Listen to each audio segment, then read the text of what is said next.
I watched WWE Elimination Chamber Perth. That is officially the name of the show. Elimination Chamber, Perth, which I don't mind. That's more memorable than Elimination Chamber 31 or whatever the hell it would be. February 24th, 2024. We open with the women's Elimination Chamber match. Liv Morgan versus Raquel Rodriguez versus Tiffany Stratton versus Bianca Belair versus Naomi versus Becky Lynch, which sounds like 7 or 8 names. So I may have thrown an extra one in there. But right away, the environment is awesome. 50,000 people they announced for this thing, whatever the official Triple H announcement was later in the show. Big, giant open-air stadium. It's the sun is setting during the show, so it's like the Rose Bowl where it starts in daylight, but it's night by the end of the show. Packed crowd, hot crowd, great environment. Just a tremendous atmosphere for this. This was a big show. There was no doubt about that.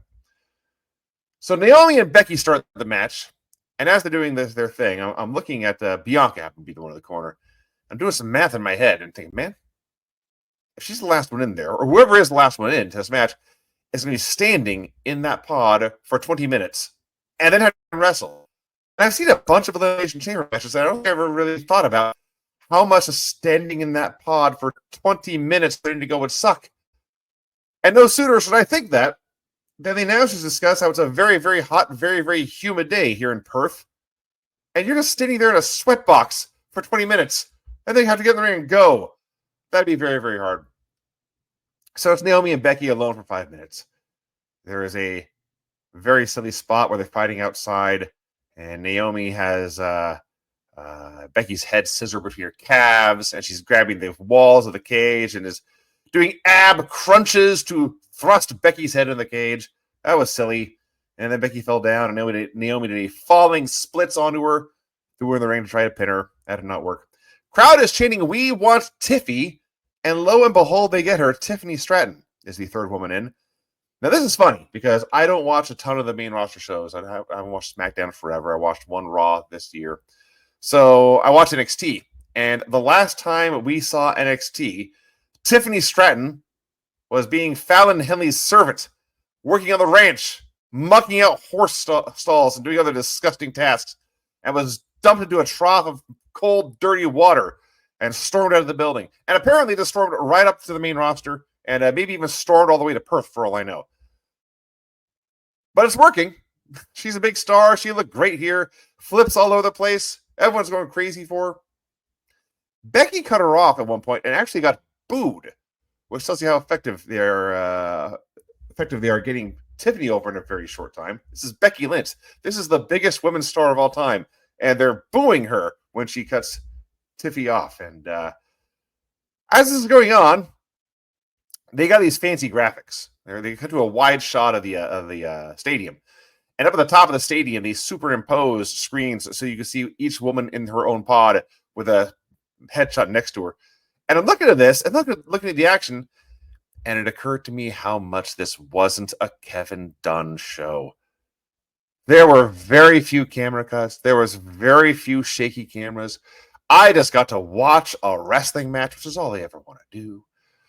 Made me very, very happy. And there was some creative stuff as well. They may have done this before in chamber matches, but I'm not recalling. But they had, obviously, the chamber's got that space outside of the ring, inside the cage, but it's level with the ring. So it's basically a super large apron where they're out there at. And they had cameramen out there, which I think they always do. But they also had a hard cam of sorts mounted on the wall of the chamber, looking down at the action. And it was a very unique, cool thing. It's just a cool innovation as a way to watch the action. Liv Morgan is number 4. She tears into Tiffany, mocks Tiffany. She is booed. It's not so much they hated Liv because they were chanting for her later, but everyone loved Tiffany in this match. Everyone starts busting out big moves. Becky gets a disarmer on somebody with her arm through the cage wall. Naomi hits a super sunset bomb or maybe a neck breaker. I'm honestly not sure, but she flipped over the top and pulled Liv down off the top rope. But as she hits this move, she goes splat on the mat. Tiffany pounces and pins her with a cradle to eliminate her. Tiffany pins Naomi, so they gave the crowd something for wanting Tiffany to win so much. Raquel Rodriguez is 5.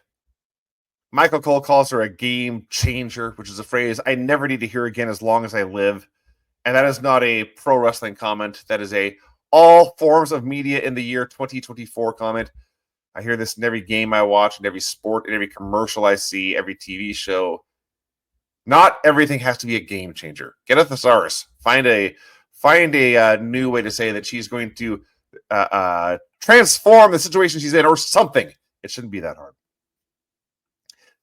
So her segment's very simple. It's 5 minutes where she just dominates everyone until everyone realizes we have to gang up on this giant if we're going to survive.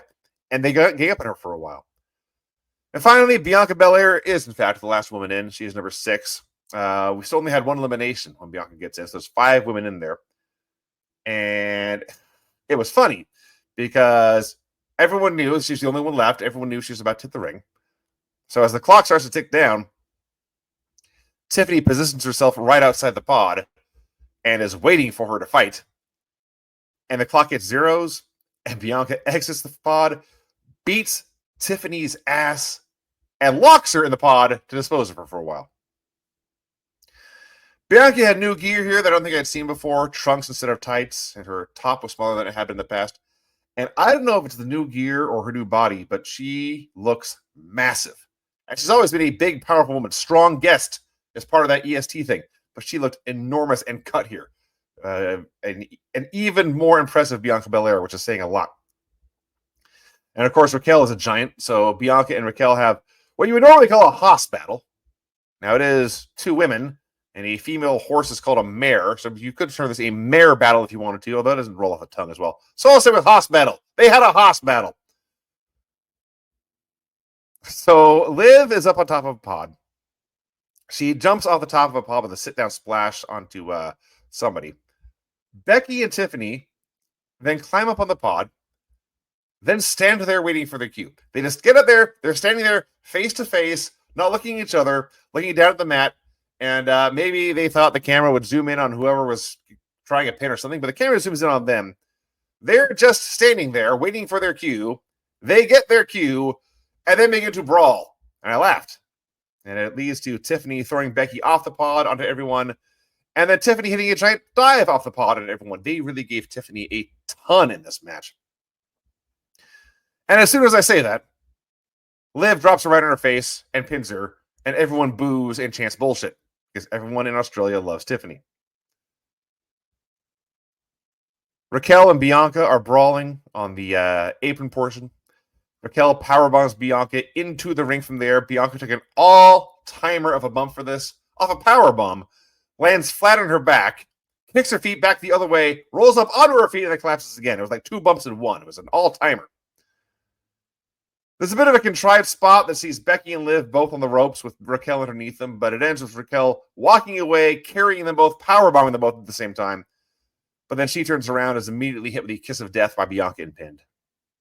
So it's down to Bianca, Liv, and Becky. They're all fighting outside. They are taking very dangerous bumps outside around the chains. Liv powerbombs Bianca out of the corner at a very bad angle. Bianca was apparently alive. They counter big moves for a while. And Liv finally pins Bianca with a cradle. But as soon as the ref counts 3, Becky grabs Liv, hits the manhandle slam, and pins her to win the match. So it's Becky versus the main event winner at WrestleMania. I won't spoil the main event for you. Here we are 2 days after the fact. Surely you have not heard who won the main event of this show. But they teased that a month or so earlier, so it's kind of a foregone conclusion going in. But sometimes the obvious finish is the best finish. And this is one of those times. Plus, you could do Bianca versus Liv, because Liv pinned her with a cradle, didn't necessarily defeat her. And the focus afterwards was on Bianca being the one who who's most devastated by this loss instead of Liv. So that's another match you could do. This is a good match. Was perfectly acceptable premium live event wrestling is how I turned it. 3-ish stars or so. It was fun. It had a point. Everything looked good. I enjoyed it. Now, the show, of course, happened in Australia in the middle of the night. I actually, it was funny. I was at a party on Friday. I came home Friday night. I'm taking around my computer. I'm getting ready to go to bed. I usually go to bed about 2 a.m. That's just my natural sleep cycle. And as I'm about to go to bed, I start seeing tweets for this chamber match. Like, what the hell? Why is everyone suddenly tweeting about the chamber? And it turns out that the chamber had started. It was live. And I was so out of the loop and so confused by the time change. I thought this show was actually 24 hours later. I thought the show was Saturday night, Sunday morning in America, instead of Friday night, Saturday morning in America. So, oops on me. So I stayed up to watch the women's entrances live and then went to bed. But watched the rest of this Saturday afternoon. And a great thing about watching WWE shows taped after the fact, especially, or recorded after the fact, especially PLEs like this, is there is so much downtime. And I watched none of it. I didn't see any of the entrances, except those I had stayed up for on Friday night to watch. I didn't see many of the promos. I didn't see any of the Australia tourism videos. I think somebody put up a graphic. There was like an hour and 45 minutes of actual wrestling in this 4-hour show. I just watched the wrestling, and I did watch the one long promo segment, which I will get to here shortly. But yeah, I zipped through the show. So anything that happened between the women's chamber match and the tag match, I can't tell you. This tag match, Finn Balor and Damian Priest of the Judgment Day versus Pete Dunne and Tyler Bate, who have my new favorite tag team name of years, the New Catch Republic. Brilliant tag team name. It's so awesome. I feel like I should shout out New Catch Republic every time it's used. You can't just say the New Catch Republic. No, it doesn't work that way. They're the New Catch Republic. And it's in all caps in my name, in my notes every time. I think eventually after this 20-minute match, by the end I was doing NCR, but I prefer New Catch Republic because it's an awesome, awesome name. So it is later in the evening. The sun is starting to set. The sky has turned pink. To emphasize the pink sky, they dim the house lights in the arena, the stadium, I should say. So it's the stadium is dark. The sky is pink. It's just a phenomenal environment. So Australians, you would think they may have some sympathy or warm up to a felon, a convict like Dominic Mysterio, but you would be wrong. They hated him. They hated Dominic more than anything. Hate. And he's mostly just out there doing the match. He's just there at ringside. He interfered here and there, but wasn't a major factor. Most of the match was the New Catch Republic whipping all sorts of ass. Great team. It's one of those where they've been so awesome for so long, you wonder why it took so much time to just put the two of them together and let them rule the world like they did here. As they're doing this match, there's a graphic in the corner of the screen listing the upcoming event schedule with a QR code you can scan to buy tickets.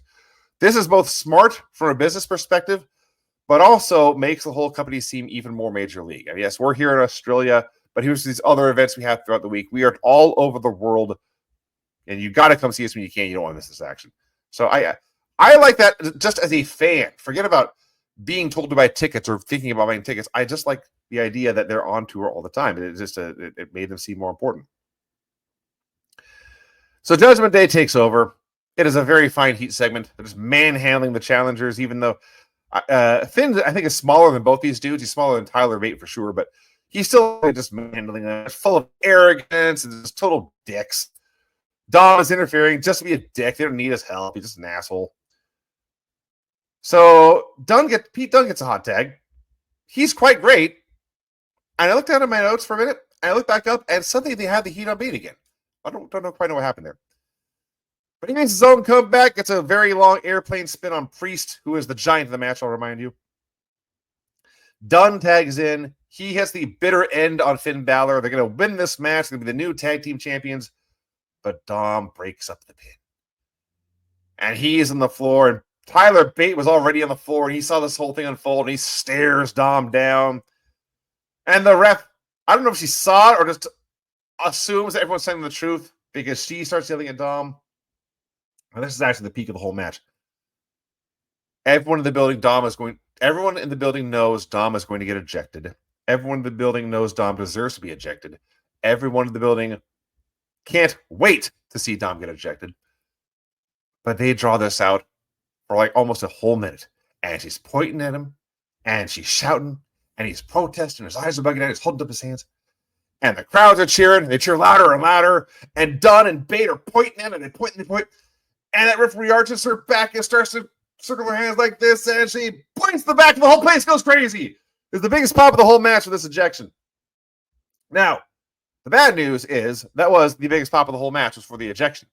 From there, the heat just sort of began to peter out little by little by little and never got back up to that level. So the next 5 minutes or so is mostly the new Cash Republic dominating and unable to finish the match. And you get the feeling that they are, in fact, out of their league, and the champions are merely toying with them. And as soon as they actually want this thing to be over, it will be. So we had the double bop and bang, a double burning hammer called the Burning Hammer, which I laughed. And then, like I say, once the Judgment Day was just done, Priest chokeslammed both of them off the top rope, and Finn hit a foot stomp and pinned Pete Dunne, and that was that. Judgment Day wins. And like I say, it's one of those where the Judgment Day just absorbed everything the new Cash Republic had to offer. And once they were done fooling around, they shrugged the whole thing off, hit one move each technically, and pinned them.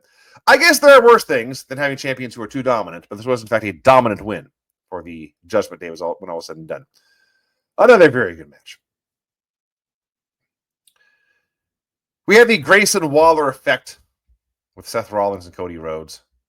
Austin Theory is also there, only to do the finish. So we got a note on the board. Now, this is only one person's opinion, and I don't want to overreact to one person's opinion, but it's a paying customer's opinion. I don't want to invalidate that here. And the person said that they don't like it. They did not name me, but I think I'm the one who does this the most. They don't like it when the hosts of the shows recap promos word for word, reenact them, and try to recap them. And the reason I do that, because often I get to the promo in my notes, and I forget what the hell happened in this promo. And so I have to go through my notes to remind myself what the hell they were talking about. So it's either you listen to me recap the promo, or you just sit there for 20 seconds of silence while I read my notes and remind myself. I don't need to do that here. They were out here for 20 plus minutes. The whole point was Cody said he's going to main event Mania against Roman Reigns, but between now and then, he would like a one-on-one match with The Rock. Seth Rollins joined him, said there's no such thing as a one-on-one match with the Bloodline. I will be there to watch your back. That's it. That was the point. I just recapped that here. I should have timed it, but I think it was less than 10 seconds. It took 20 minutes to get through all this. I did enjoy the early portion where Seth is going through all his catchphrases. The audience cheers, and he notes, "Big Pop." And Grayson Waller replies, "Cool story, bro." I laughed at that. The finish to this whole thing may have been even, well, it actually was the best part for sure. Austin Theory has been a mute in the corner. He has been a literal dummy in the sense that he's sitting there waiting for someone to stick their hand up his ass and make him talk. And as Cody and Seth begin to wrap things up, Austin interrupts, and he's just doing The Rock's bit. He's going through all his catchphrases. It doesn't matter what you think. One-on-one with Grayson, whatever the hell it is. And Seth is being sarcastic, laughing at it, like, "Oh, you're so funny, you're so funny. Do one more, do one more." And finally, Austin goes for "If You Smell." And Seth grabs his head, turns him in a full circle, and runs his head into the corner. They had a painting up in the turnbuckle or something. Runs his head into that thing. Which you think, okay, that sounds obvious. The key is Austin Theory never stopped shouting the word "smell" as he's being whipped around the ring. I laughed my ass completely off that. So eventually he stops smelling. He goes down. Cody and Seth shoot a look at Grayson. Grayson wants nothing to do with this. This idiot got himself into this problem. He can get himself out of it. Grayson doesn't want any part of this fight. And so Cody hits a Cody cutter. Seth hits a curb stomp. Austin is laid out. They play the babyface's music. It was a fine segment all in all. It went very, very long. And the announcement was just confirming something I think everyone already knew. The men's elimination chamber match: Drew McIntyre versus Kevin Owens versus Randy Orton versus Logan Paul versus Bobby Lashley versus LA Knight. There was much less going on in this match than in the women's chamber match. This was very much a WWE main event. Hit a big move, lay around for a while. So there was a lot of selling in this match, and that's not a bad thing, but it means I will recap it much faster. Drew McIntyre and LA Knight start. LA's entire offense, the only thing he did was ram Drew into the pods over and over again. The highlight of which is when he is ramming Drew into Kevin Owens' pod, and Owens from inside the pod is assisting by banging on the side of the pod from the other side to just double the impact on Drew's head. Owens is sending the third man into the match, hits the ring, immediately chokeslams LA Knight, and they point out this is not a move Kevin Owens does very often. He was doing this to fulfill the request of a Make-A-Wish kid. What a great wish. Mr. Owens, I am but a young lad. Life has dealt me a cruel hand and cursed me with this horrible sickness. If you can do one thing to make me happy, one thing to ease my mind a little bit, just chokeslam a motherfucker. Just break him in two for me. That's about it. That's all that happens in that segment. Bobby Lashley is number 4. Crowd loves him, which kind of surprised me a little bit because Lashley's just a guy who's just been around kind of treading water for years. Loved him very much. It was mostly Lashley versus Drew as LA and KO are just lying around. So Randy Orton is 5. And like the very first thing he does, he grabs somebody, he hits his draping DDT, but he's outside the ring, so he lands on the apron-like structure instead of the actual inside the ring, and immediately appears to fuck up his back. And he keeps going the entire time. He is able to execute everything, but he appears to be in agony literally every second of the rest of this match. And if he really got hurt and fought through it, that sucks and he's tough. If he was selling, it was perfect selling. But like I say, mostly everyone was just laying around anyway. He was just doing a better job of it because you felt bad for him because he was in so much pain. Logan Paul is 6. Of course he's 6. He's Logan Paul. And God, I'm a huge fan of Logan Paul. He's incredibly impressive. He looked totally fine. He fit right into this match with a bunch of main event guys. And it's what now? His 9th match, 10th match, something like that? But at the same time, if you can get through 20 minutes before getting the green guy into the match, you could get through 20 minutes before putting the green guy into the match. Give him 20 minutes to sit in his pod and doodle on the walls and all that, which is exactly what he did. His pod opens. There's Owens waiting for him. Unlike Bianca Belair, Logan did not beat up the person waiting for them outside the pod. The person that waiting outside the pod beat him up, destroyed him for a while. Lashley cuts them both off. They're fighting on the apron. Lashley spears Logan through the plexiglass, and Lashley's whole arm is taped up, and he's immediately stopped and cringing and cursing and cussing. Seems to be genuinely hating life. And could barely move.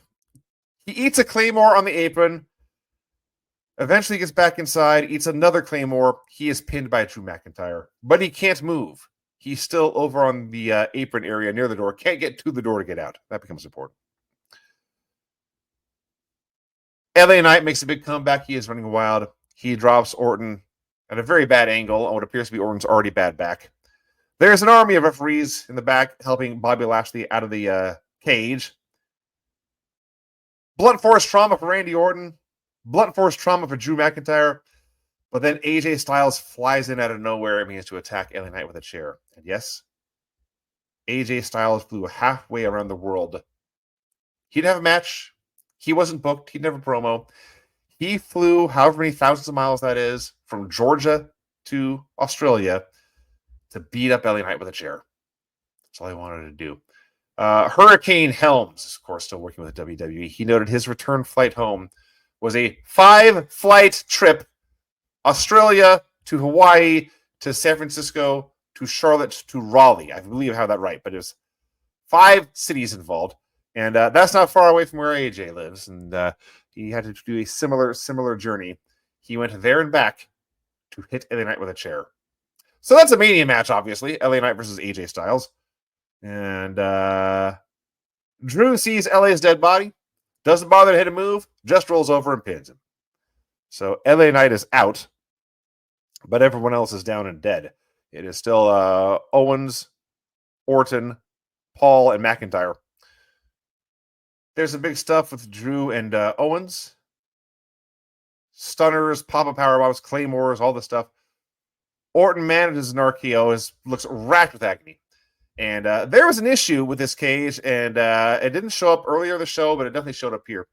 When you had 2 guys in the center of the ring going for a stare down, there's a bold, dark shadow falling right across one guy's face every single time.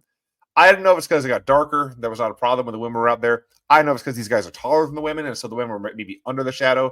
But something to watch for next time, WWE production crew. It was otherwise a fantastic job and a very, very difficult day. That's a long trip with a lot of equipment.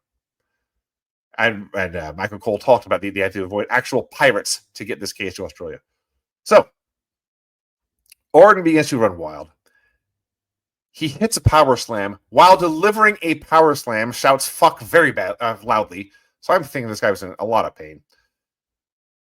He gets cut off. Logan hits a high cross off the pod. Now Logan Paul is the only one standing tall.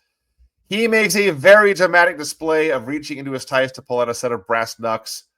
He takes a lot of time to pull them out, put them onto his hand, pump his fist several times. As he is celebrating and posing, Orton flies it out of nowhere, RKOs him, and pins him. Logan is out, but again, he looked great. So at this point, we are down to Orton and Drew. I missed Kevin Owens' elimination. I think it was Orton pinned him with the RKO. Yes, Orton manages an RKO and pins him, I wrote. Him would be Kevin Owens. So Owens is out. Paul is out. It's down to Randy Orton and Drew McIntyre. I mentioned that this is a lie around and sell match. Here is everything that happened between Logan Paul being eliminated and the end of this match. Orton hit a draping DDT in the ring. He tried an RKO. He got spine busted. Drew went for a Claymore, but Orton collapsed. So Drew froze, but Orton hit an RKO. Logan returned and hit a brass knucks punch on Orton, and Drew pinned him. 4 minutes and 20 seconds to unfold. A lot of downtime there. Very dramatic, very melodramatic as these fallen warriors were looking for their last gasp of oxygen to get to their feet one more time and fight on. So yes, Drew McIntyre wins. It will be Drew McIntyre versus Seth Rollins at WrestleMania. Again, not a surprise, and that's not a bad thing. It's a match that we've teased you. And Drew's been on fire lately. Drew's been excellent. Drew's a great. A lot of his best promo work is on social media. Let's walk down the street and cut a promo burying some guy. He's fantastic at it, and that's all well and good. Your main event is, in fact, Rhea Ripley versus Nia Jax. Defending the women's title, Rhea Ripley is giving the massive hometown ovation. All right. I'm just going to level with you. I thought this match was awesome. Apparently, Brian did not. You can listen to his show he did with Dave and get a differing opinion. I thought Nia was... I mean, yes, so there's times here where she's still Nia Jax. Of the two, Rhea did a better job. I won't deny that. But on the whole, Nia's job was to be a big, unmovable giant that Rhea Ripley, the hero, had overcome. And my God, was Nia a great giant in this match. Rhea, of course, gets the biggest reaction of the entire night. Grown women were crying in the crowd, just laying eyes on Rhea Ripley and seeing how their girl had become this powerful woman and a global megastar as she is. So they note Rhea Ripley is, in fact, the smaller one of the match for one of the very, very, very, very rare occasions that's ever happened. So she's out there doing Ranas and drop kicks, but Nia cuts her off and drops her, does one senton across her gut, and that's it. Rhea's fighting from behind the rest of the match. She's in deep, deep trouble from here on out. And Nia was a great heel. Just stomps her for a while, mocks the crowd, uses a stretch muffler, uses a torture rack. There's a multiple powerbomb spot where she's deadlifting Rhea up over and over again, and Rhea is not a small woman either. Rhea is fighting back with a missile dropkick. You can see she's not comfortable with that. And Nia gets an avalanche Samoan drop for 2. She goes up top. Rhea drops her across the buckle, hits the Mamacita Eddie Guerrero tribute frog splash for 2. She keeps trying her pump handle slam. The greatest finish in the history of wrestling, the pump handle slam. Just can't get it because, of course, Nia's a giant. So finally the fight spills outside. And Nia tries a powerbomb through the announce desk, not bothering to move the monitors or anything. So poor Rhea, her back goes across these, like the monitors stab her in the back, basically. That looked absolutely no fun. And the table did not break. And so Nia's big plan is to climb up on the chair and do an elbow drop to the table to break it. These chairs, much like my own chair, you see me here nervously rocking back and forth, spinning back and forth. These chairs spin. And so when Nia tries her elbow off the chair spins out from underneath her. She almost fell straight down onto her face. Got just enough of her weight onto the table to, on top of Rhea on top of the table to break it. So at least it worked in the end. And she throws Rhea into the ring. Hits the Yokozuna Bonsai drop, which she calls the Nia later, which is awesome. Rhea does the big dramatic kick out. Nia stunned. Goes back to the well. Tries a second Annihilator. But when she goes to the top rope, Rhea pushes her down out of the ring. Nia tries to climb up to the top rope.